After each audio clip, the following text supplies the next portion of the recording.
জাহাঙ্গীরনগর বিশ্ববিদ্যালয়ের প্রক্টর অফিসের সামনে হেনস্থার শিকার হওয়ার অভিযোগ এনে অবস্থান কর্মসূচি পালন করছেন এক শিক্ষার্থী। ইতিহাস বিভাগের 53তম ব্যাচের ছাত্রী লামিসা জামান রাত থেকে প্রক্টর অফিসের সামনে অবস্থান নিয়েছেন।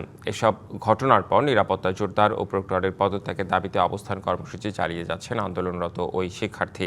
পরে উপাচার্য অধ্যাপক কামরুল আহসান ও জাকসু ভিপি সেখানে আসেন। প্রশাসনের কারো গাফিলতি থাকলে ব্যবস্থা নেওয়া হবে বলে আশ্বস্ত করেন। এর আগে ইফটিচিংয়ের অভিযোগে 3 ব্যক্তিকে আটক করে পুলিশে দেওয়া হয়েছে। অন্যদিকে বিশ্ববিদ্যালয়ের বটতলা এলাকায় হোটেলের কর্মচারীর বিরুদ্ধে মোবাইল ফোনে ভিডিও ধারণের সময় এক ছাত্রীকে স্পর্শ করার অভিযোগ ওঠে। এ সময় তাকেও আটক করে থানায় সোপর্দ করা হয়। এছাড়া শিক্ষার্থীদের একটি অংশ রাজনৈতিক উদ্দেশ্য হাসিলের জন্য উপাচার্য ও প্রক্টরের সঙ্গে অসৌজন্যমূলক আচরণ করছে এবং মূল দাবি থেকে সরে গিয়ে প্রক্টোরিয়াল বডির অপসারণের দাবি করছে বলে মানববন্ধন করেন পরিবেশ বিজ্ঞান বিভাগের শিক্ষার্থীরা।